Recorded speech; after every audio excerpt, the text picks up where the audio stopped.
Welcome back to the Grimerica Outlawed News Roundup, March 5th, 2025, coming at you with the Circular Pew Pew Squad. Your names are too long. And Carney Slash and Sell, which I'm surprised I haven't heard more about this. Maybe it's about to start coming out. We'll see. But it's a long segment. So mine is a longer segment for sure. That's the long segment, that one? Yeah, it's going to take a minute to get through. All right. Well, what'd you think of 70-page report? 70-page report. What do you think of everything that's going on right now? What do you think of the whole Trump speech? And I watched the Trump speech. What'd you think? I mean, it was boring kind of, but I watched it because I felt like I should for the show. I think it's my job now. This is my full-time job. So, and it's tight. So support us or sign up You don't have your day job anymore? I don't have my day job anymore. This is it. This is it. You know, the company closed down, and instead of getting another job, we're just going to go for it here. So if you want to support us, sign up at GrimericaOutlawed.ca and support the work. And if we get enough people, we'll start doing shows more often, you know, maybe a daily roundup. I mean, that'd be expensive, but maybe 3 shows a week or something like that would be more reasonable. Yeah. I mean, I do think like you could do a shorter show in the mornings, but it's too much to commit to daily because life is By the time you set up the streams and do the uploading and the downloading and the posting, and it's just like it's short. You gotta make the short. You gotta make the shorts. Oh yeah, it's crazy. Crazy. I mean, what did you think about what's with the Democrats and the signs and all the That's weird. It's creepy. I mean, it was kind of creepy, even like the Vance behind them, and they're always just standing up and clapping, and it's just like the whole ritual of it all is very creepy, kind of. Yeah.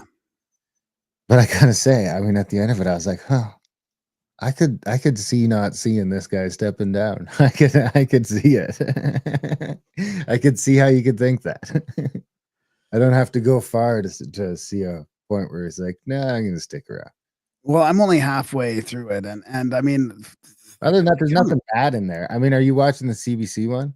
I didn't have time, but did you notice like when the CBC cut in to do their overlay? They only did it 3 times during the whole show. They cut in 3 times to like. Can I guess where one is? Yes. They were talking about RFK and Maha. Dude, as soon as they started talking about it, so he says it used to be 1 in 10,000 had autism, and now it's 1, and CBC cuts in and just starts like literally just talking over the president for like about 30 seconds or 45 seconds. They talk over so you can't hear Trump talking. They're like, oh, if you're just joining us, we're here watching Trump's speech live. And it's like, yeah, he's speeching right now. Why are you talking? So that was the one time. That was the most egregious time, probably the last time. And then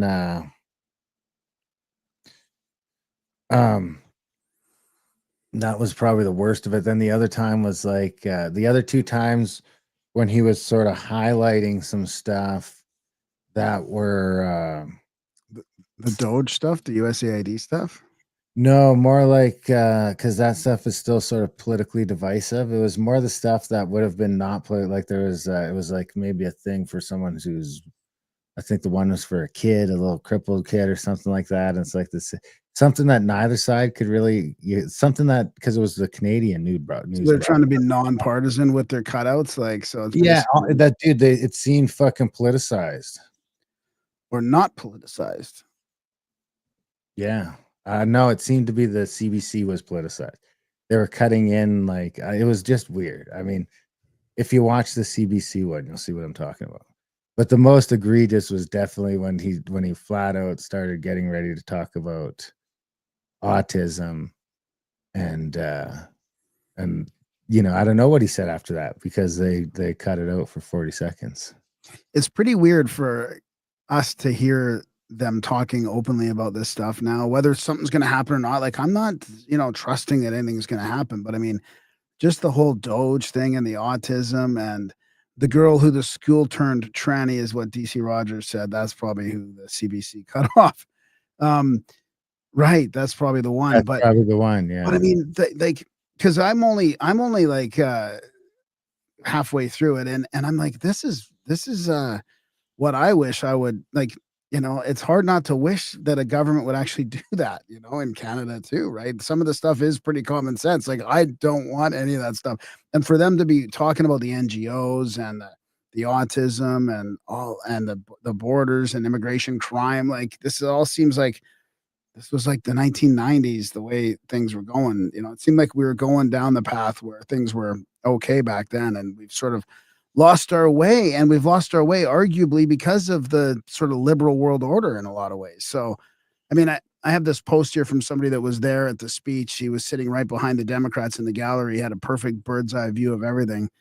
No doubt very dramatic for all those watching, but there was so much more the cameras missed. He says, not only did the Dems not applaud or stand for the stories honoring average Americans, but neither did their guests in the gallery. Even for the most heartwarming moments, most stayed seated. Very few ever applauded. It was heartbreaking to see. During these moments, I could see entire rows of Democrats staring down at their phones. I was close enough to see what they were looking at. Most were texting or scrolling through social media feeds. The only moment during the speech that generated enthusiastic collective applause, what do you think this was? The war. Was when Trump mentioned spending hundreds of billions on Ukraine. There were 5 or 6 Dems that immediately pulled out Ukrainian flags and started waving them. This was notable since their applause was not meant to celebrate any result of that spending, i.e., a tangible victory for Ukraine or benefit to America, but it was in response to the mention of spending itself. The fact was, this was so natural and immediate was unnerving. It was the only thing that pulled their faces away from their phones. Not the celebration of life in our homeland, but death of hundreds of thousands in a foreign one. Crazy, eh? I mean, I could keep going, but I think everybody gets the gist of it. Did you mean to share the screen? Or? No, I just thought I'd read it. I mean, I could have shared it, but... Fair so enough. the most remarkable part of it was the indescribable energy coming from the Republicans. It was truly a sight to see such an impressive group of people from every possible background and every political persuasion coalesce around a shared vision. One of the most important moments in American history I was able to be a part of. Will be forever grateful for Senator Hawley having me as a guest. So, yeah, I don't know, man. I did think that I bet you some of those politicians might want to, like, might be getting swept up with all that, right? Like, wouldn't you be like, if you went into I don't know, it's hard to say. You know what I mean? Like, being in politics and then seeing actually stuff happen and like feeling being a part of like positive change. Yeah. But I mean, I don't, I mean, I don't trust it all either, but man, the other side is losing it again. It's such a weird time right now. With the virtue signaling is off the charts with the Team Canada and the taxes and the tariffs and the liquor store shelves and oh my God. Well, we did it too, I think. I think Danielle Smith also banned. I mean, it's pathetic. They're all just full on fighting back with tariffs. Yeah, it's a real mess. It seems to be a real mess. I think the auto tariffs got a month leeway. Well, do you want to talk about that? You don't want to talk about that video, do you, about the probate? I don't think so. No, I think that's crazy. Yeah, do you? Yeah. From the demonologist? I don't know what his name is, but I think I didn't realize he was a demonologist. Yeah, and a bunch of other crazy stuff. That's when I was like, who is this guy? Because it sounds good. And then I like went to his bio and it was like demonologist and like a professor of theology and all this other like, just like a few things that if there was just one on their own, you would be like, not such a big deal. But when you stack them all up together, it's like, okay, well, this could be just. Well, you know what's weird about it is that there's layoffs happening in Brampton too. The assembly plant, it seems like there, and you were talking about your company recently too that you worked for is shutting the doors, and It's like we're waiting for like a rush or a push, like a revival of the economy, but I don't think companies can wait this long or something. Like, why is it so?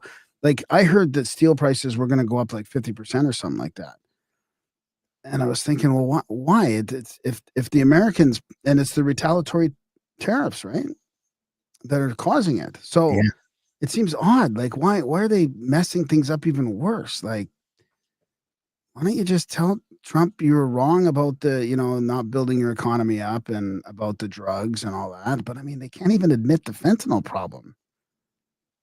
And it is a real problem. Like I got a report here from Nia Fannerstill about that.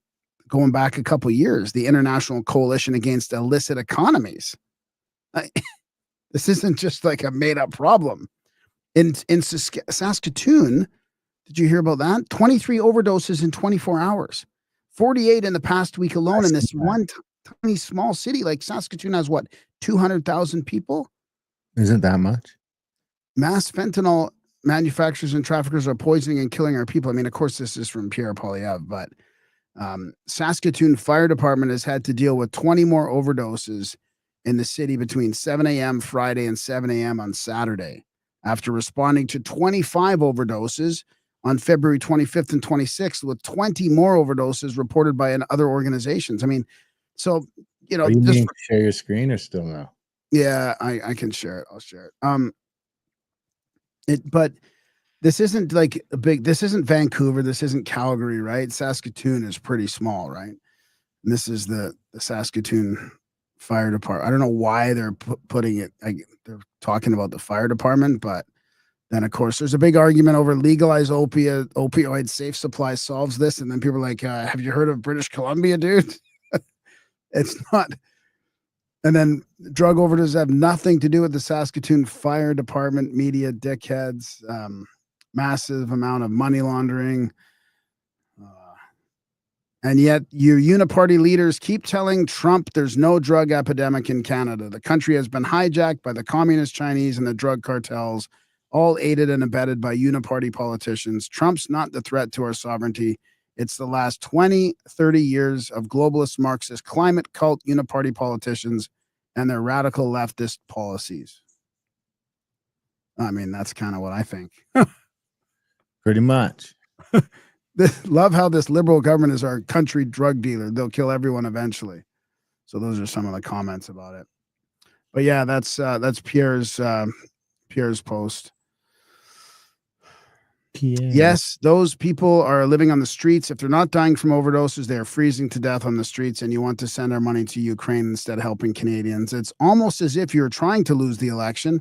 How much did the WEF pay you to throw this election? So now this guy's calling out Pierre for that. Well, he has kind of switched to some pretty liberal talking points.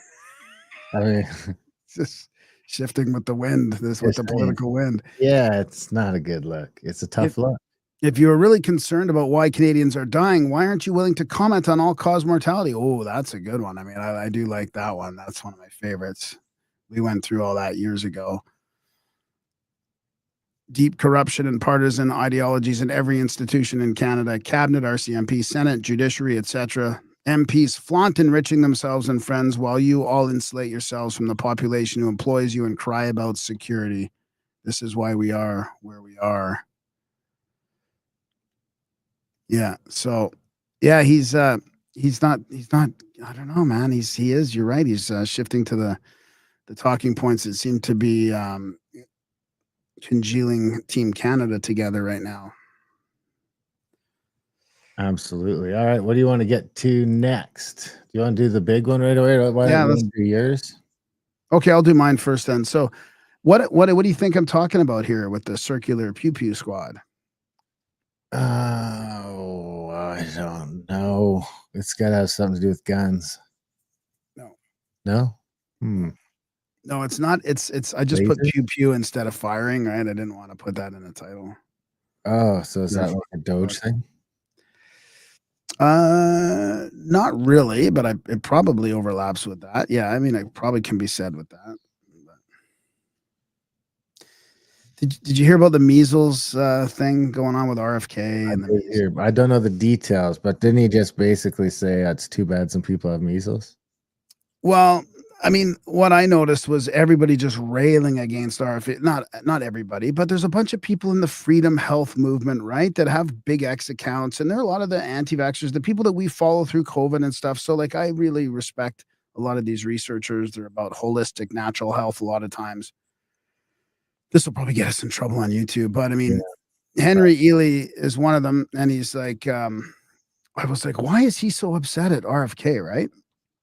And he's like, Doc, are you at least happy vitamin A was mentioned way down at the end? He's talking about all this very important to share. Where let me just find the one I'm actually it's hard to describe just how much I can't stand this message. Reading this, you'd never know what we worked on was vitamin A and the importance of not jabbing during an active infection. So everyone making excuses for RFK, do this. Replace his name with Xavier Becerra or Becerra. How do you feel about the op-ed? Still feel like making excuses for it? And he's showing this op-ed here, or he's actually showing a post from RFK that says, talking about the measles outbreak in Texas. And here at HHS Gov, we have supported Texas Department of Health through technical assistance and jabs, 2,000 MMR doses through immunization program. So Henry's like, is this real? And then he's, I can't tell you how much I do not approve of this message, Secretary Kennedy. I worked my ass off Friday for this. Fine, we'll do it alone. So he's going on about this Fox News opinion thing, right? So I was starting to see other people write about it and other people like excoriate him about it. And it reminds me of the DOGE thing and Elon, right? And Trump too. It's like this whole sort of X internet new media thing. Like, how do I even describe this? Because of course there's a lot of the new media that's probably not part of this. They're more of like just blindly supporting Trump and Elon, maybe, but there's a whole bunch of people that are in that sort of category that we are in, right? Where they're just not giving them any chance. Like, it's, for example, Pam Bondi about the Epstein stuff, right? Just flipping out. Pam has lost her credibility, like Laura Loomer and her having a cat fight about the whole thing. And it's just like, dude, can we not just give them a chance? They just got into power with the new administration. Can't we give them a chance to if a truckload of Epstein files showed up, okay, like there's thousands of documents now, and everybody's going to be like, give us the docs, give us the docs, give us the docs. And the whole thing about them handing the binders out, like, I don't know. I just feel like we're not giving them a chance. This is an interesting time after the speech and Bondi and Musk and RFK. Like, this is unprecedented. I do want to give everybody a chance here, right? You know what I mean? I don't want to be black pilled about all of it. Like, oh, it's all a big slap. Like, for the first time ever, we're talking about this stuff out loud. Like, what's her name? Kennedy's friend that was running as a VP for him. What's her name? Nicole Shanahan was talking about chemtrails. Like, so this is like, she's one step away from VP and she's talking about chemtrails. Like, this is unbelievable. The NGO webs, the chemtrails, like all this stuff is being talked about now. Whether it's all controlled up or not, I don't know. But I mean, at least it's exciting that they're talking about this stuff. Let some stuff happen here before we get too upset at everybody. I agree. So then I started getting like, okay, well, that's interesting. So the Truth About Cancer said that, like, this is kind of the deconstructing about it a little bit, which I wanted to share with you, because I think it's important to get into the deconstruction aspect a bit. But we know this is like the Truth About Cancer. I think this is Ty and Charlene, or whatever her name is, Bollinger. RFK did not betray us. He's fighting for us. And if you think otherwise, you're falling for the trap. Let's stop attacking the one guy who's actually fighting for our health and our children's health, a man who has sacrificed more than most of us can imagine for the future of this nation. So again, like, I'm not saying that this is like the right take either, but it's kind of saying exactly what happened here. Let's start with a simple question. How many of you have ever read an article that didn't match the headline? You know, the kind of clickbait nonsense that gets people outraged before they even read a single word. If you're raising your hand, congratulations, you're human. But if you're one of the people who saw the recent Fox News op-ed from RFK with the headline, MMR jab is crucial to avoiding potentially deadly disease, and immediately decided that Bobby had sold out. Then we've got news for you. You've been played again. So can't people just hold off a little bit about commenting on stuff? It's like there's almost too much incentive to get clickbaity type stuff going on now. And now you have all these people backtracking. Oh, I guess it's not so bad. But here's the truth. Bobby, so I read that, right? You've deadly disease. Okay, so here's the truth. Bobby did not write that headline. He never said those words, not once. Yet the mob came charging in. So this is not even the left mob. This is like the mob that's been conditioned, or maybe it's the new, post-COVID conspiracy mob. Or are they where does that intersection? Where does this mob come from? Right? Is it some of the left that came over following him and now they're upset that he's not? Or is it mostly like our peeps, our mob? Yet the mob came charging in, pitchforks in hand, ready to brand him a Maha traitor. But let's pause for a second. Did you actually read the op-ed, or did you just copy and paste someone else's hot take? Because if you had read it, you'd know that Bobby did not tell anyone to get jabbed. He did not push mandates. He did not parrot the tired, safe, and effective narrative. In fact, he did the exact opposite. So I just want to I'll flip down to the bottom here, what he actually said. Let's break it down, because apparently some of you missed the memo. He unequivocally supports choice. He said the decision to jab is a personal one. That's it. No mandates, no coercion, no guilt tripping, just choice. Isn't that what we've been fighting for? I mean, a lot of people just want these things banned too. And I understand that. But there is there is some strategy that has to be employed here by him and Trump and Musk. And you can't just go in and tip over the apple cart completely when the people are waiting for a few apples, right? You need to kind of dole things out strategically here. You can't just, he stated that, oh, hang on a sec. He reaffirmed that jabs carry risks. He didn't sugarcoat it. He didn't pretend that they're perfect. He didn't push the safe and effective narrative. He stated that vitamin A can dramatically reduce measles mortality. And guess what? The CDC now agrees with him. He pointed out that measles death declined significantly before the jab, thanks to the improvements in nutrition and sanitation. Measles fatalities dropped by 98% long before the jab was introduced. When was the last time you heard, this is my point, right? When was the last time you heard an HHS secretary say that? Spoiler alert, never. So this is about the bigger picture, right? The reality is he's doing something unprecedented. He's speaking the truth while navigating the shark-infested waters of DC. The establishment is waiting for him to stumble to say something they can use to bury him. But instead of giving them ammunition, he's laying the groundwork for real change. So, I mean, it goes on. It's a good article, how he's fighting for our children and stuff like that. And I'm just not going to blindly believe that either. But then we've got Malone, too, who came out and cross-posted that. And he says why they're desperate to silence him. And this is a whole article, too, which is worth it. They want you panicked. Here's the real agenda behind the measles scare. I'm not going to get into that. It's a long read. But I do want to share some other stuff about this. So here's some other doctors that are pushing some of the stuff we talked about. So the child was admitted to the hospital for RSV and pneumonia. This is what happened in the Texas thing, right? Hospital was clueless on how to treat the child. Hospital then gives the child the MMR jab. Child dies. Vax death. Hospital claims measles death. And the media has a freak out. Am I missing anything? So it is interesting that they're saying this kid died of measles when he was jabbed. I think they gave him an MMR jab. Uh-oh. Well, we're not saying. Well, he was sick in the hospital. Are you kidding me? And here's the health ranger, because he was one of the ones I thought was also excoriating him, but I think he had a more balanced take, or at least he came around sooner. So he says, told you they took a dying kid and injected him with live measles virus. I didn't know that it was live measles virus in those jabs. Did you realize that?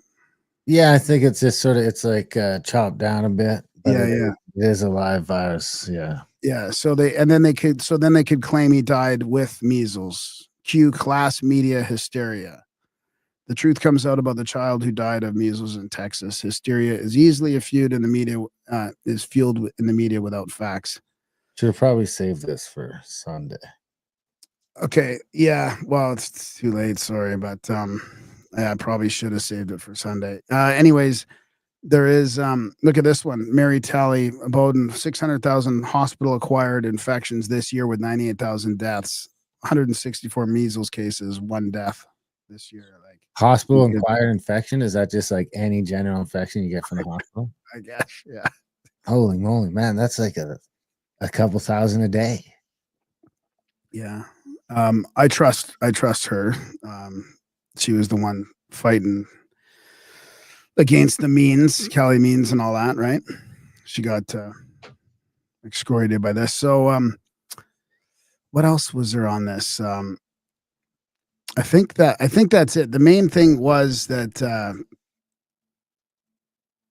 the timing around this was the day before who was getting nominated, who was getting what do they call that when they get nominated for an NIH? Who's running the NIH?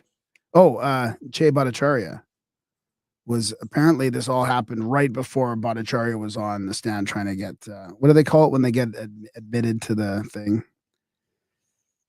When they go through that process with Congress, Senate or whatever, they get confirmed. So it was the day before Bhattacharya is up there to be confirmed, right? I mean, the timing is very, very suspicious. So. All right, my turn. And the other thing I just read at the very beginning of this, it's like they talked about the jab rate of that, and they said either non-jabbed or unconfirmed. So 90 or 80% of them they didn't know. They didn't know whether they were jabbed or not. So you can't even like use that for any data analysis at all. Because that's what I think of right away. I'm like, oh, and what's the jab rate? 95% in these outbreaks? Usually probably that or higher, I'd say. All right, let's jump into mine, which is this going to work? Yeah, this should work here.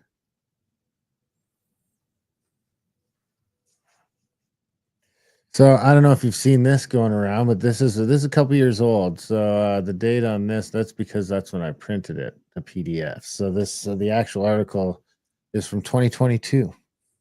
It's called Slash and Sell, because there's some rainforest on the right here that's been slashed up into nothing on the left. So this story is called How Financial Giant Brookfield and its big bank backers profited from deforestation and the abuse of indigenous people's rights in Brazil. Can you guess why this is important now? Because of the what's happening with Carney in Canada, I guess, because isn't he on the board of Brookfield? Or yeah, here we go. I mean, isn't it his company maybe? Or a Canadian asset manager, part run by green finance champion Mark Carney, cleared thousands of football fields worth of tropical forest in Brazil. Our investigation can reveal an estimated 9,000 hectares of deforestation, the legality of which could not be proven by Brookfield Asset Management, took place on 8 farms owned and managed by Brookfield's soybean farming empire. The forest clearance took place in Cerrado, Brazil, in the Cerrado, Brazil's tropical savanna between 2012 and 2021, according to analysis of satellite imagery from Brazil's Space Institute. Before the properties were, Brazil has a space institute? Before the properties were sold off in late 2021 in a slash and sell move, the empire also owned a farm whose managers sought to evict indigenous peoples from land they claimed their own. Brookfield's involvement in deforestation and human rights abuses contrast with its own environmental, social, and governance (ESG) policy and Mr. Carney's public image. If they can virtue signal enough, they can do whatever they want, I guess.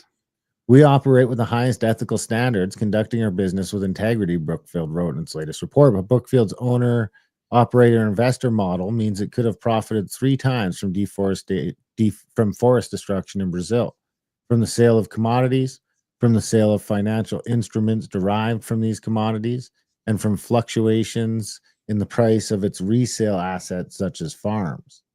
Brookfield and its biggest banking backers, HSBC, Deutsche Bank, and Bank of America signed up to the Glasgow Alliance for Net Zero, the GFANZ. That's going to be important later. The alliance commits its signatories to take an immediate action to reach net zero greenhouse gas emissions by 2050. Yet deforestation on Brookfield's farms released an estimated 600,000 tons of CO2 in the 9 years to June 2021, destroying parts of a crucial carbon sink and biodiversity hotspot. There's Carney. What does it mean there? It destroyed carbon? What did it say? It's because they're destroying the rainforest. Okay.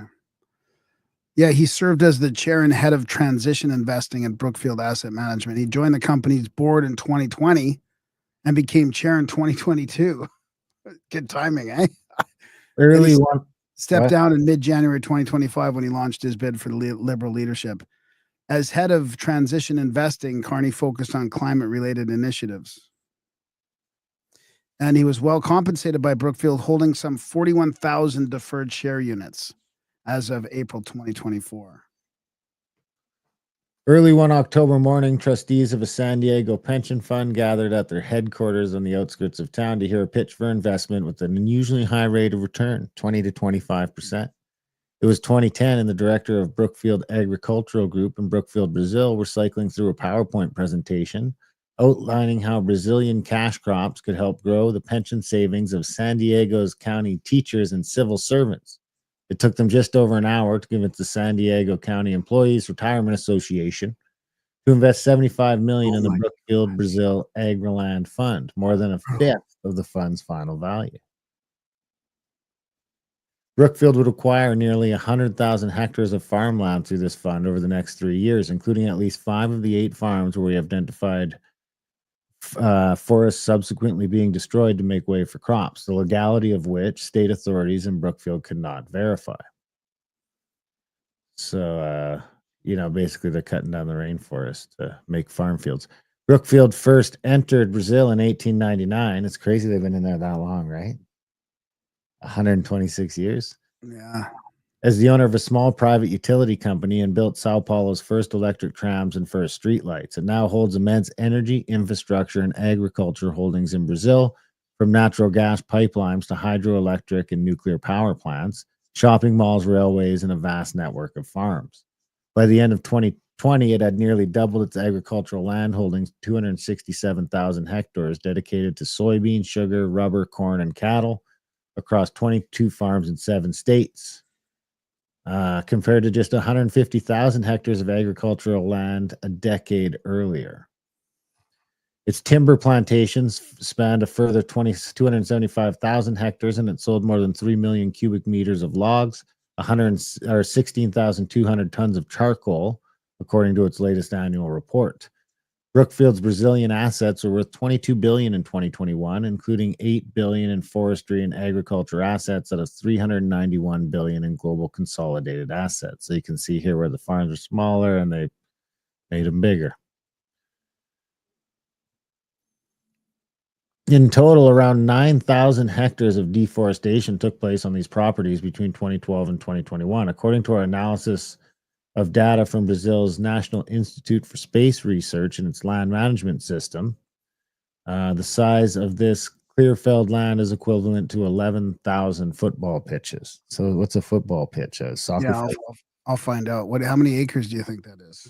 I would say that is going to be 2,000 acres. 2 acres each, or?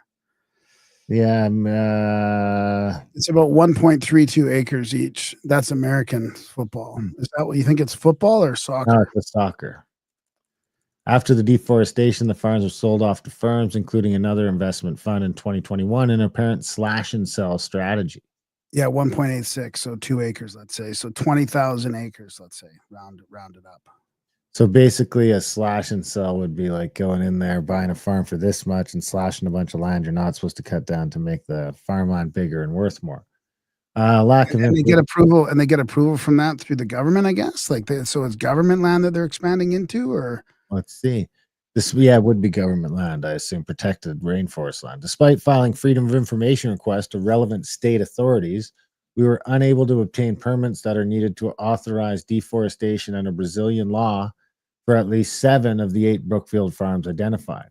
Our analysis found that 6,700 hectares of forests of deforestation at these farms between June 2012 and June 2021, equivalent to 8,205 football pitches, or more than half the size of San Francisco. But Brazilian authorities were unable to provide information meant to be publicly available on whether or not this was legal. Fazenda, Nebraska was the only farm for which state authorities could share permits covering the time deforestation took place. Environmental bodies are meant to publish information about deforestation permits in an official gazette easily available to the public under Brazil's environmental transparency law of 2003. Look at that fucking picture. Isn't that crazy? Combines, soybeans. A lot of soybeans, man. That's as far as the eye can see. Probably looks like that here sometimes too. Slave labor concerns. So, Fazenda, Colorado, a soybean farm in Tocantins State, was the site of 126 hectares of deforestation between September 2012 and July 2018. Primarily in 2012 and 2014, according to our analysis. Police found 42 farm workers living in slave-like conditions inside the farm in 2014, 28 of whom were housed in a 70 square meter house with no toilets or showers, according to court papers from November 2021 and local newspaper reports. The Brookfield-controlled firm Brookfield Brazil Participações, BBP, was fined $800,000 for slave labor offenses. You just got to pay a fine for having slaves. That's not bad. In a ruling upheld by a regional labor court in December of 2021. A labor court in Tocantins ruled in 2014 that both Brookfield and Brookfield Brazil Participações and Indaiai Agronegócio, Fazenda, Colorado's direct owner, were jointly liable for allegations of workers being held in slave-like conditions at the farm in 2014. The firms were condemned to pay $800,000. Oh, that's $800,000, whatever that R stands for. It's only $163,000, yeah, of real money. That's not bad. They had a dollar sign in the other one, though. Oh, I guess it's our dollar. Yeah, that's not bad for 42 slaves. That's like what, $2,000, $3,000 each, 350. 400. Yeah. Ruling they both appealed. Despite their argument to the contrary, was controlled by BBP, according to the court. Renato Cassim Cavallani, who at the time was CEO of both Brookfield Agriculture Group and vice president of Brookfield Asset Management, was director and controlling shareholder of both Indaiai and BBP, the court said. That seems crazy. They are both listed as companies under common control, and Brookfield Brazil Asset Management Investimentos in a document filed to the CVM, Brazil's Security and Exchange Commission, in 2015. Brookfield appears to be in breach of the membership guidelines of the Roundtable on Responsible Soy, a Swiss voluntary certification scheme. BBP highlights its farm membership with its annual report for 2020 and 2021. The RTRS prohibits the clearing of any natural land for soy in Brazil after 2016, including any land with natural vegetation such as Cerrado land. It endorsed the Cerrado Manifesto in 2017, a zero deforestation pledge. But 1,900 hectares of deforestation took place at 8 of Brookfield farms on Cerrado land between the start of 2016 and June of 2021, our analysis of official data suggests. All of these farms were registered with soy production as their primary aim, according to unofficial corporate data available online. So there's some satellite image of apparent soybean storage bins. You don't need to get into all that. Scroll down. It is nice when it's highlighted, when it's a 70-page report. So Brookfield claims to be a responsible and sustainable investor. And at the time of writing, the front page of its website showcased Mr. Carney's newspaper pieces and videos on green finance. Our analysis estimates the deforestation found in Brookfield's farms over 9 years released 600,000 tons of carbon dioxide, equivalent to flying from London to New York 1.2 million times. Our analysis is based on an estimate of the tropical biomass present on the 8 farms before deforestation took place. This poor track record raises questions about how Brookfield will meet its new commitment to net zero by 2050 as part of its GFANZ membership. Tropical forests store vast quantities of carbon, and their destruction accounts for the majority of carbon dioxide emissions that come from land use and land use change, according to the Intergovernmental Panel on Climate Change. Brookfield, Brazil says its greenhouse gas inventory for agricultural operations showed its farms captured 309,000 tons of carbon through biological sequestration. How come Brazil can do that, but we can't? I don't know. It did not explain how this sequestration took place or whether this is considered deforestation, but said 2 of its farms were accredited with Cargill's net zero program. There was great fanfare at GFAN's launch, but if it's not trickling down to what high-profile members are doing in terms of land ownership, that is very worrying. Brookfield is no stranger to controversies over carbon accounting. In February 2021, 6 months after he was hired by Brookfield, Carney claimed at a Bloomberg conference that his employer had net zero emissions impact across its entire portfolio due to its enormous renewables business that we've built up and all of the avoided emissions that come with that. He later retracted this claim, which had been based on a controversial method of offsetting emissions by measuring those emissions that were avoided through the consumption of green energy assets. That Brookfield, like whatever's clean, we tell you whatever's clean. We tell you what's clean and green. Foreign companies are banned from owning more than a quarter of land in any Brazilian municipality under a 2010 legal interpretation of existing restrictions on foreign ownership of Brazilian land. This includes firms registered in Brazil, but ultimately controlled from abroad, like Brookfield. Brookfield's elaborate financial strategies are interesting because these have traditionally been used to circumvent Brazilian laws on foreign land ownership, said Junior Alexio, a sociologist at the Federal Rural University of Rio de Janeiro, who wrote his thesis on Brookfield's land ownership model in 2019. These strategies facilitate control of the land while making its ownership deliberately difficult to pin down. There's a little map of this is all the land they own, how many hectares they own in each little spot there all over Brazil. We don't need to do that. Let's go down a little further. Look. So that's San Francisco is San Francisco in Brazil, I think, right? Is there a San Francisco in Brazil? I think so. If you go back to that map, it'll show it, I think, in there. I think that's what they meant. So yeah, on the top 3 down on the left, San Francisco is pointing to that little thing there, that city there probably. So when they said half of San Francisco, they meant that one. Half of that 12,900 hectares probably, and that's the pension fund, because I thought they were getting it from California. Yeah. Investment from California, but maybe it's that San Francisco. So where are we here? Mark Carney, a poster boy for green finance. Mark Carney's best-selling book, Values, and speeches as UN Special Envoy on Climate Action and Finance, preach a simple idea.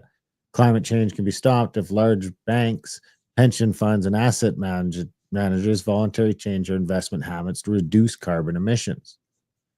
Finance is no longer a mirror that reflects a world that's not doing nearly enough. It's become a window through which ambitious climate action can deliver the sustainable future that people all over the world are demanding. Are you demanding that, Graham? No, we're not demanding a sustainable future. Carney said in a keynote speech at COP26 in November 2021, it'll help end the tragedy on the horizon. Mr. Carney's financial experience, network of political contacts, and UN Special Envoy status give credibility to the idea that financiers can be trusted to act on climate change. After more than a decade as head of the Bank of Canada and then Bank of England, Mr. Carney was appointed financial advisor to the UK government for COP26. He also launched an international task force on carbon credit markers to help companies use controversial carbon offsets to reach net zero emission goals.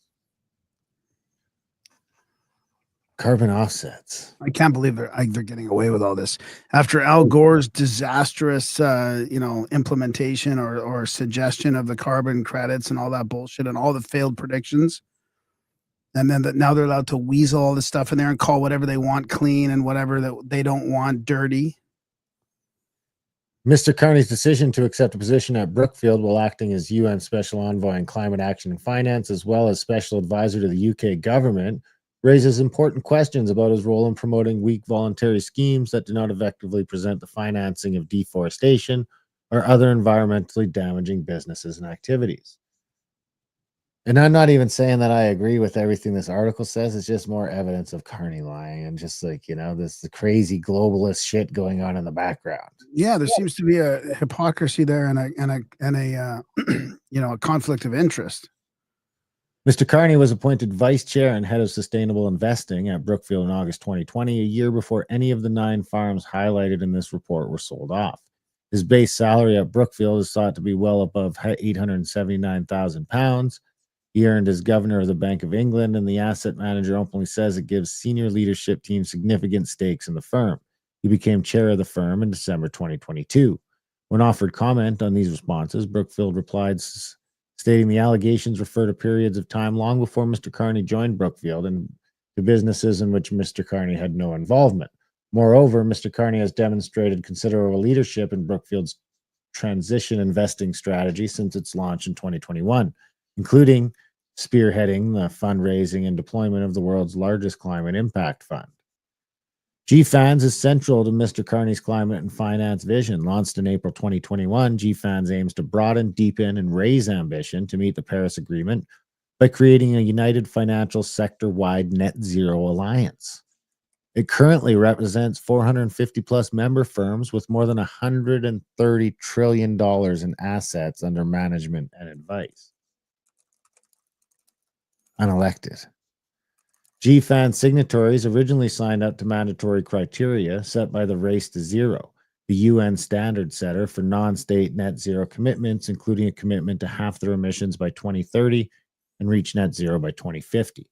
Deforestation became a key aspect of the Race to Zero criteria in June 2022, with new and existing members, including Brookfield, required to pledge to achieve and maintain operations and supply chains free of deforestation by 2025 at the latest. In September 22, GFANZ co-chairs, including Mark Carney, issued a press release warning that broader net zero targets were unattainable without immediate action to end the financing of deforestation, with the need to end all land conversion by 2030 at the absolute latest to limit global temperature rises to 1.5 degrees Celsius. The Science-Based Target Initiative, SBTI, which assesses and certifies private sector emission targets, also requires companies have a target date of eliminating deforestation by 2025 or earlier, or a target to be scientifically validated. In line with this, GFANZ guidance on transition plans recommends financial institutions should have deforestation policies and embed their net zero targets into all investment decision-making tools and processes. While this guidance recognizes that ending deforestation financing is an urgent priority, GFANZ itself does not have the power to compel its members to meet their voluntary targets, and the alliance appears to be reducing, not building credible monitoring and accountability controls. The GFANZ is co-chaired by Mark Carney, who is in turn the chair of Brookfield, demonstrates the contradictions and conflicts of interest that arise when governments rely on the financial sector to design and implement pledge-based voluntary schemes with no fully transparent monitoring or accountability mechanisms. Brookfield denied the allegations, stating it unequivocally refutes allegations of a conflict of interest between Mr. Carney's outside interests and his connection to these historical allegations. In response to these allegations, GFANZ said in August 2022, it expected all of its members, including Brookfield, to meet the requirements of their sector-specific alliances and Race to Zero. So here's from forest to financial hubs, banks rake in the interest. So there's China, US, UK. Let's go down a little further. I thought I had some more highlighted down here. Here we go. Farm sale. Court documents show the farm was prohibited from being sold and was held as collateral by the Apicus Court in August 21 due to some unresolved issues described as tax enforcement proceedings, and civil and labor proceedings. Despite this, Brookfield sold the farm's holding company, Agropro Vale du Zirma, to an investor in January 2022, according to an update to the firm's articles of incorporation. Someone bought the business for £2.16 million, Rio de Contos Precipitados. The buyer filed the documents to the Supreme Court in May 2022, explaining he was aware the farm was within land demarcated for the Kiabi indigenous groups and wished to register an interest in the ongoing dispute over the demarcated territory between the state of Mato Grosso and the federal government. Brookfield said it unequivocally refutes the specific allegations of human rights and abuses towards indigenous tribes, claiming that these were baseless allegations. When pressed for evidence to substantiate why it thought these claims were baseless, Brookfield did not reply. Brookfield, Brazil, formerly known as Brascan, has been linked to a whole host of other environmental and social harms. Newspaper reports from 1989 suggest the group has a long history of facing deforestation allegations. That year, a tin mine it jointly owned with British Petroleum was accused of deforesting at least 40% of the Jamari National Forest. A World Bank report calculated the mine had affected 900,000 hectares of the rainforest. Anyway, Brookfield. Let's go down here. So here's the flood. A leak at the hydroelectric dam owned by the asset manager's Brazil branch may have been behind the floods that devastated the eastern city of Rio Soares in January 2020. According to an investigation by the Organized Crime and Corruption Reporting Project, the floods impacted 800 homes and left 3,000 people homeless, according to February 2020 filings. So Brookfield denied responsibility for the disaster, saying the plant was too small to have an impact on the floods. Conclusion. Carney joined Brookfield in August 2020, at least a year before any of the farms discussed in this report were sold, and nearly 2 years before its Amazon property was sold. As tropical deforestation rates rise and the financing of destructive agribusiness continues apace, existing financial regularization and voluntary initiatives such as the Race to Zero and GFANZ have already shown themselves to be woefully insufficient. This epitomized by GFANZ's decision to dump mandatory compliance with the Race to Zero just weeks before the body's planned introduction of an independent compliance mechanism. Brookfield's attempts to distance itself from these farms does not absolve the company of culpability. Anyway, I think that's all I got. It's in some ways it's tough because I mean you and I both think that extracting resources for a better economy is a smart thing to do, especially in Canada. So Not I growing guess soy, though. what? Not growing soy. No, well, I mean that's subjective, right? I mean, whatever crop you're doing. I mean, look at the monocrops that are happening in Saskatchewan, for example, right? I mean, there is a lot of that, but I think it's the hypocrisy and the acting green, like because we can, we have these other carbon credits over here, we can do this deforestation over there with conflicts of interest, and the people obviously aren't getting anything out of it, right? I mean, I think that the people, like I think the way we're talking about it, as far as like developing energy resources, would be that the people are supposed to get some of that wealth and prosper, not just these corporations and governments, right? Yeah, especially corporations that are using, paying fines for using slave labor, and it seems like they're just he's the companies down there just railroading the place. Yeah. So that they can pretend to be green here. Yeah, exactly. Anyway, why don't you do one now? Okay, this is important. This is an important one. Remember when I was had that idea? I wanted to make like a 3D model, almost in virtual reality, of the NGOs and the people responsible for them and all that stuff. Right? Do you remember? I was like, we need to make like a. I was like, how do we? I was even thinking of like maybe trying to run it by some people or trying to get.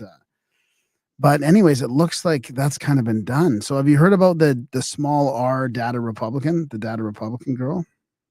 No. Negative. So she's stirring up everything on the internet right now. I'm gonna skip through to this. Discover how money flows through government grants, charities, and NGOs. So it looks like she's actually made what I was talking about here. There's a charity graph here that we can talk about. Visualize how the money flows. Explore financial connections among charitable organizations focusing on taxpayer funds received. This tool allows users to trace funding flows, offering insights into how taxpayer money is allocated within the charitable sector. So I'm going to pop over to this graph here. It's building the visualization. So it starts with like some of the highest paid ones, right? The American Heart Association, Lancaster County Commission, Kaiser Foundation Health Plan, 82 billion in there. And you can click on it and you can see where it all goes. So you can search things by keyword in here and all that. But what's happened is she's been doxxed. And this is all you. So I guess this is mostly US. in the US. Yeah, you can plug in EIN numbers. Actually, we should almost do that. But I'm going to go back. I'm going to go back here. And once I just tease that out a little bit, I want to go back and talk about why this is getting so much traction and why she's getting so much traction. So this is her account not too long ago. She says, I've been doxxed. Rather than let others control the narrative, I'm addressing this directly, because apparently she's had to spend like massive amount of money on security. My name is Jenica Pounds. I recently resigned from my job to pursue DOGE adjacent efforts full time. While my background check is still in progress, my ultimate goal is to work with the administration to cut waste and improve efficiency. What began as a side hobby became a mission when I uncovered the role of NGOs in these issues. This is not about left or right. This is about us, the people. I gave up everything for this, my safety, my career, because I believed in what I'm doing. I'm 100% deaf and nonverbal. My lack of signing fluency does not make me any less deaf. It is the result of a language impairment related to my autism called expressive dysphasia, which affects my ability to construct language fluently in real time. This impacts my signing, speaking, and even writing, though writing allows me more time to correct mistakes. My interpreter and I spend hours refining my talking points to ensure she conveys what I mean, not just what I say. I am deaf, and being deaf is not and never should never be defined by one's signing ability, particularly when there's medical conditions involved. I do not believe the deaf community should be politically aligned with any party. A priority of mine has always been on holding the administration accountable to deaf Americans, including advocating for policy changes such as allowing a second interpreter camera stream on television broadcasts. I will continue using my platform to push for these necessary changes. So she wrote that because she was doxxed. Democrats doxing a deaf autistic woman trying to help our country. Disgusting folks we're dealing with. Please support Data Republican. So she's got a whole bunch of really interesting stuff. So I want to play. I think I have a small clip of her. Do I have a small clip of her, or can I just do this one here? You're still on Twitter, just so you know. Yeah. So if these political NGOs were genuinely ideological, okay, actually here it is. I'm gonna play a little bit of. Have uncovered that more people. What's one shocking or You hear underreported that? piece of data that you have uncovered that more people need to know about? There is around 7,000 NGOs that collect around 90% of taxpayer finances. We pay around 7,000 NGOs. Around $300 billion. Wait, is she doing fake sign language then or something? Or? No. She just can't. She's not signing. Like, so if somebody was interpreting that, she has a hard time signing as well. It's like she would have a hard time speaking. So she needs somebody that's interpreting her in like a special interpreter, right? In a way. That's why there's a bunch of delays and stuff too. Government money for nonprofits. And that is a huge percentage of our federal budget. And it's not directly for the military or health or security. And we just don't have any visibility into that. We have no transparency. We cannot see who takes that money, and it's important that we find out. Absolutely agree with you. In your view, what's the biggest lie that the American public has been told, and what data do we have that proves it? So most people believe that there's two separate political parties, right? The Democrats and the Republicans, but that is not true. Especially when you see that all of the politicians sit on the same boards of these NGOs. So if the Republicans and the Democrats actually disagree, shouldn't they sit on the same boards? But no, they don't. They share the same board. They share the same money. I think she meant sit on different boards. And they often have names like freedom, peace, democracies, all of that. So I'll just cut it off there. But yeah, it's good, just good to see her talk and stuff. So she's saying the 300 billion number includes state and local taxpayer funds, 7,000 total nonprofits that are 90% greater than 90% taxpayer funded. Only a fraction of those 7,000 nonprofits are political. We still don't have transparency or accountability in most cases. Then there's some examples here of like examples where both parties serve on the same NGO. I mean, that's pretty crazy, you know. And then here's an example of her looking at like Elon Musk, for example, in her search thing here. This is her database. So she's trying to get in with DOGE and work with DOGE. She got doxxed when she was bringing out all this stuff. Had to get a bunch of security. A bunch of people kind of helped her out. She's got like hundreds of thousands of followers now, and she's trying to get into the into DOGE to help things out. Nice. So let's say we have let's go back to this screen here with the charity. Let me just make sure I'm sort of done with that. I thought I had some more of her stuff. Let's see here. Check out this one for social engineering to Reuters. I think we've all heard about this one. Active social engineering defense, large E-scale social deception, 9 million to Thomson Reuters. COVID obligations, 162,000. I don't know what that means. So anyways, if we go back to this graph here, this charity graph. So, I mean, maybe, yeah, I don't think I want to play around with it too much while we're talking here. But like, let's say, what do you want to put in for a keyword? Let's try a search here. Trump. Trump? Well, I don't know if that's going to work. Trump. International Trumpet Guild. Ooh, how much? 819,000. That seems like a lot, doesn't it? Yeah. Sound the Trumpet Ministries, 347,000. Okay, let's try something else. Let's try climate. Or maybe Brookfield. Try Brookfield. Brookfield Volunteer Fire Company, Brookfield Volunteer Fire Department. That's it. So they're not, no charities named Brookfield. Climate will be a good one. So Climate Works Foundation, 336 million gross receipts. So they've got them color coded here too. Medium taxpayer funds, 1 million to 10 million. It looks like taxpayer funds, 5.8. So she's got gross receipts here, contributions, grants given, and taxpayer funds. So like Climate Policy Initiative, actually, I think we've all heard of that.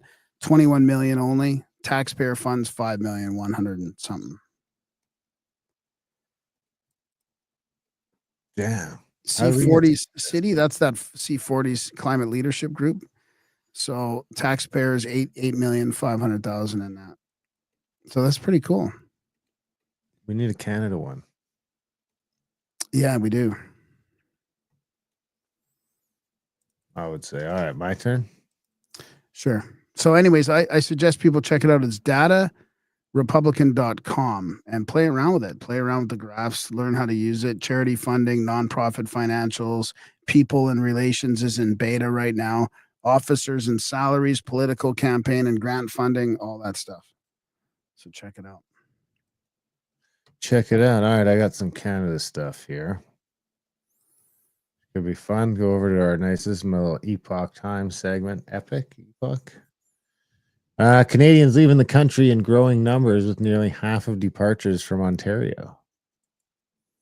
Immigration rates have been soaring in Canada, driven by the ongoing housing shortage and the cost of living crisis. A new report suggests one province in particular accounted for nearly half of the departures. Among the 81,000 people who left the country in 2024, 39,430 were from Ontario. Ontario is the most densely populated province in the nation, but its 48% of departures is notably greater than its 39% share of Canada's total population. Last year marked the highest level of emigration Canada has seen in several years. Emigration from Canada overall reached that level in 2017 when 83,210 people departed. In Ontario, its 2024 figure 39,430 people, leaving the province sets a new record. Ontario saw also a 66.5% spike in non-permanent resident departures. What's that? What's a non-permanent resident? Well, Is that it would be like immigrant? the student, A general immigrant. The province also recorded the highest departure of non-permanent residents in Canada. British Columbia, Alberta, and Quebec were the next largest sources of emigration, with 18% leaving BC and 13% leaving the other two provinces. Canada also experienced a major decline in the net flow of non-permanent residents. Net flow is the difference between inflow and outflow. The year 2024 saw a 50% reduction in the number of NPRs remaining in Canada, with the net flow falling to 319,000, down from the 2023 net total of 636,000. Every province experienced an increase in the outflow of non-permanent resident, with New Brunswick seeing the largest at 97%. Interprovincial migration slowed in 2024, with year-over-year movement dropping by 8% compared to 2023. Manitoba, Quebec, and Saskatchewan were the only provinces to experience an increase in incoming migrants at 14%. Alberta remained the most sought-after destination for individuals moving within Canada, despite a slight decrease in its in-migration figures compared to 2023. Alberta was also the only province to achieve positive net interprovincial migration exceeding 30,000 people. So I think we're also the only province that is demographically viable, even without immigration. Right. Barely, not like by a lot, like just fucking hanging on by a thread. But I think we're there. Anyway, should we keep going here? I'll keep going with your buddy here. Your buddy, is it Mark Miller? Minister Miller? This douchebag. 1 million jobs at risk from U.S. tariffs. Can you believe it? 1 million? What? 1 million seems high, right? I mean, that's like, I think there's That's more than how many workers are there in Canada? That's like 5% of the workforce. Yeah. The imposition of full U.S. tariffs on Canada places approximately 1 million Canadian jobs at risk, says Immigration Minister Mark Miller. No matter what we do, anytime you got a mark with a C, it's trouble. I'm telling you. No matter what we do, if tariffs come into place, it's going to be painful for the Canadian economy. 1 million jobs at risk is no joke, Miller said during a March 3rd press conference in Montreal. Miller's comments came before U.S. Presidential Donald Trump said later that day he would impose tariffs on Canada and Mexico, noting there's nothing either country could do to avoid them at this stage. Miller said he came out of those meetings with some ambivalence, not knowing whether they've been useful or useless. Canadian officials like Miller have sought to highlight that the Canadian border is much less problematic than the Mexican border. I mean, I can't understand why these guys just keep going with that. Nobody wants to hear that. Well, what do you mean? Of course, people love hearing that. They No, just they keep don't. using No, like, that 1%. I know, but it's like when if you're like, you know, if you're say a couple of your employees are stealing from you, and then you find out that, you know, one's stealing 10% and one's stealing 90%. The other, you know, the 10% can say, hey man, you know, it's still just, you know, it's not okay. And not to mention that it's just sort of based on what they find. It's not based on actual numbers. Yeah. We don't know what the actual numbers of drug Like flow. the super labs that got busted, you mean? Like that those Yeah. those were sending I stuff think to 198 million doses of fentanyl were on. that was all for Canada. That's all for Canada. The Canadian You think economy. it's just gonna go by ship somewhere else and not go across the land border? Come on. The Canadian economy is largely dependent on free access to the United States. The majority of U.S. states also have Canada as their main export. We can't replace an economy that is responsible for 80% of our trade overnight. Bank of Governor Tiff Macklin said in late February the consequences of a trade war will be severe and different from the COVID-19 economic crash. So why don't we just buy more stuff from America? Like why wouldn't the politicians, I mean, forget the timing about America, buddy. Get with the program. What? We're boycotting America. I know, but it's because part of the reason is because we buy less from them, they buy more for us, right? Like when you look at the trade deficit, it's like 150 billion, right? 150,000 million, right? We don't buy from them, they buy from us. So I think that's what Trump's saying, right? Is let us buy more goods from Canada. So why can't we work on making that? I think no, he wants to sell more stuff here. That's what I'm saying. That's what I said. Yeah. That's exactly what I said. Let us, no, you said let us buy more stuff from Canada. You mean let us more from us Canadians buy more stuff from the States. Yeah, sorry. Yeah, I got it. And then right before the election, I mean, can you believe this? Sean Rickard says Supreme Court of Canada just announced their departure from X on the eve of a federal election. Why? I predicted Canadians are about to witness the most aggressive propaganda and fear-mongering campaign thus far as the Liberals go full totalitarian to cling to power. Buckle up and WTFU, Canada. So here's Supreme Court. Dear subscribers, moving forward, we'll be focusing our communication efforts on other platforms. We invite you to follow us on LinkedIn, Facebook, Instagram, and YouTube accounts to continue receiving our updates. Thank you for your support. The Canadian Independent says, need a Twitter account or a Facebook account or an Instagram account. Yeah, but don't go to. I know, but then don't go on the other ones. Like, I just don't like that. I agree. It should just not be on any of them. It's retarded. The fucking, it does not need a Twitter page or a Facebook page or an Instagram page. It just needs a website I can go to find out the important facts. Because this just turns into a place for them to spew propaganda. The Supreme Court of Canada is now undeniably influenced by left-leaning ideology. The role of court is meant to be impartial, and removing itself from a right-leaning perspective undermines the very essence of impartiality. This is proof that the Supreme Court of Canada is comprised of woke ideologies who have disdain for freedom of speech. Carl Harrison says, this disgraceful announcement, poorly worded and ill-conceived, reeks of political capture. 1, the court doesn't have subscribers on X. 2, Canadians are not here to support you. You are employed by the Canadian people with the specific requirement that you are nonpartisan. Like, what world are we living in right now? Explain why you are leaving the most popular social media platform. Everything about you, your announcement is wrong. Well said. It's unfortunately quite childish. Call me old-fashioned, but I expect more from the highest court of Canada. Yeah, I expect you to be busy doing court stuff and not on social media. Dear subscribers. Idiots. I'm going to go to the page here. Official Twitter account of the Supreme Court of Canada. Well, we keep forgetting to talk about our new show. But the picture of the Supreme Court made me think of it. The problem in Canada on our A-list YouTube page. Episode 1's out, and episode 2 is coming out on Sunday. And that's the A-list, the A-list. Well, let me pull it up since we're EH, baby, EH. It's gonna go into an endless loop of us streaming because we're streaming on it. Oh, are we? Yes. Yeah, we are.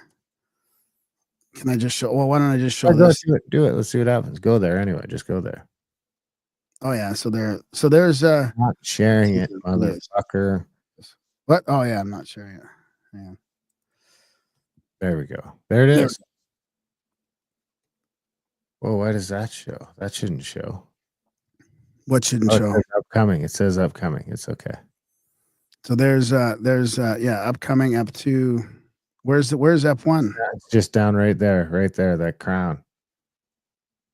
Down a little more, right there. Yeah, right there. I did the triple thumbnail test at the test and compare, and that's the one that was the best. So the myth of Confederation. Yeah, it's a good one. People should check that out. And there's a new one coming out, and it's going to come out every Sunday for a bit. And we're doing these sort of historical ones for a bit, and then we're going to switch it back over to some other stuff. What are we wrapping up? I thought we were, but I was just bringing it up before we forgot, but we could wrap it up, I guess. okay. I do have some more stuff, but hey, maybe we could do another one in a couple days. Yeah, let's do that. Or we'll do. We got more. So we got another one coming on Sunday, anyways, for Plus subscribers only, right? Yeah, that's right. Maybe we could squeeze out another free one. We do have a little more time, so I mean, we start giving you guys some more content in the hopes that you guys will find some more value in what we're doing here and support us wherever you can support us, and like where you can like, and subscribe where you can subscribe, and share where you can share. But yeah, I think we could probably pull out another roundup for you, because I do have some more content left here. I'd feel better about doing more short shows though than longer ones. You know what I mean? I feel like it keeps it punchy. Yeah, it's a long segment there, but I do have some good stuff. I have some gender ideology stuff and appointments that the Liberals are making in last week. So there's a contact at the cabin page, contact@thecabin.com. We got some spots left for this tour with Randall Carlson, exploring the Bonneville flood path out of Salt Lake City up into Idaho for a whole week with me and Brad and Randall and the crew. We got some great drivers, and we'll have a great time. It's going to be a good time there. We'll feed you. It's always 5-star food, staying at Hamptons and Hiltons and things like that. So it's a fun time. It's a great trip. Check it out and come on that. There's like 10 spots left or 8 spots left. So get on that there.